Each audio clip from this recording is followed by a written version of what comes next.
దీపావళి విజయానికి చరిత్ర దిద్దిన వరవడి దీపావళి. ప్రపంచం నలుమూలలా ఏ ప్రాంతంలో ఉన్న భారతీయులందరూ అత్యంత ఆనందోత్సాహాలతో జరుపుకునే విజయోత్సవ పండుగ దీపావళి. అన్ని వయసుల వారు ఆనందంగా జరుపుకుంటారు. ఈ పండుగను కొన్ని ప్రాంతాల్లో 3 రోజులు, కొన్ని ప్రాంతాల్లో 5 రోజులు జరుపుకుంటారు. ఉత్తర భారతదేశంలో ధనత్రయోదశి, నరక చతుర్దశి, దీపావళి, అమావాస్య, బలిపాడ్యమి, యమద్వితీయగా 5 రోజులు జరుపుకుంటారు. దక్షిణాది ప్రాంతం వారు నరక చతుర్దశి, దీపావళి, అమావాస్య, బలిపాడ్యమిగా దీపావళి పండుగను చేసుకుంటారు. దీపావళి పండుగ చేసుకోవడంలోని అంతరార్థం గురించిన కథలు పురాణాల్లో చాలా ఉన్నాయి. దుష్టుడు, దుర్మార్గుడు, ప్రజలను అనేక విధాలుగా చిత్రహింసలకు గురిచేస్తూ లోకకంటకుడుగా ఉండే నరకాసురుడిని శ్రీకృష్ణుడు సత్యభామ సంహరించిన సందర్భంగా ఈ పండుగ చేసుకుంటారు. అలాగే గొప్ప దానశీలి అయిన బలిచక్రవర్తిని పరీక్షించదలిచిన శ్రీ మహావిష్ణువు వామన అవతారంలో వచ్చి 3 అడుగుల నేల దానం ఇమ్మని అడుగుతాడు.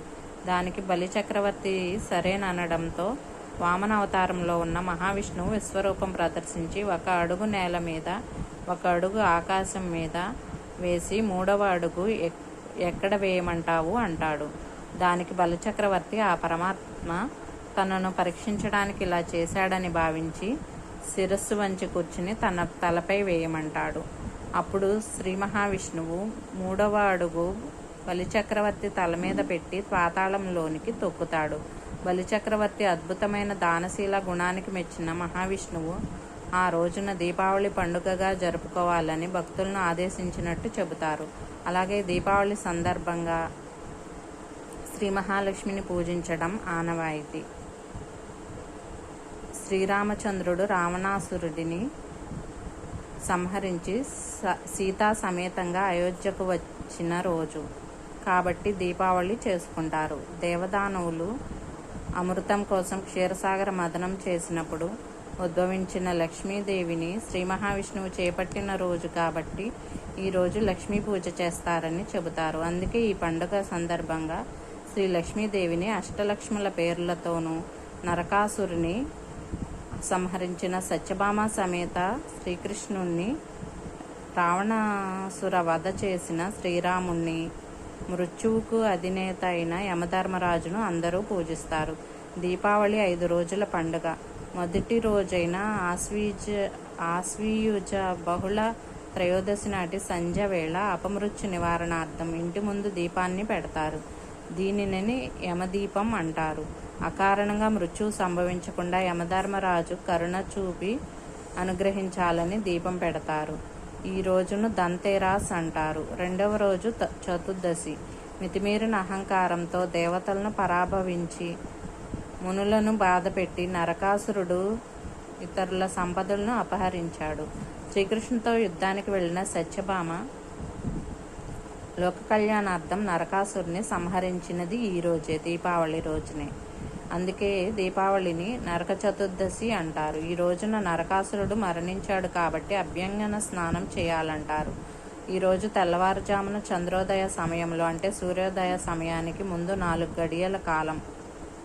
చతుర్దశి నాడు ఆ సమయంలో నువ్వుల నూనెలో శ్రీ మహాలక్ష్మి, నీటిలో గంగాదేవి నివసిస్తారట. అందుకనే ఆ సమయంలో నువ్వుల నూనె వంటికి రాసుకుని అభ్యంగన స్నానం చేయాలి.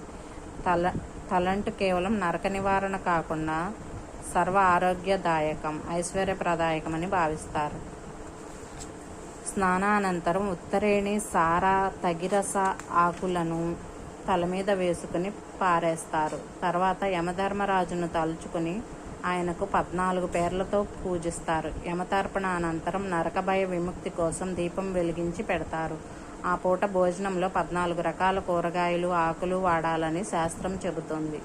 సాయంత్రం దేవాలయాల్లో, మందిరాల్లో, 4 రోడ్ల కూడల్లో దీపాలు వెలిగిస్తారు. చతుర్దశి రోజున యమునికి దీపం పెట్టి పూజించేవారు పితృదేవతలు నరకం నుండి విడువబడి స్వర్గానికి వెళతారని అంటారు.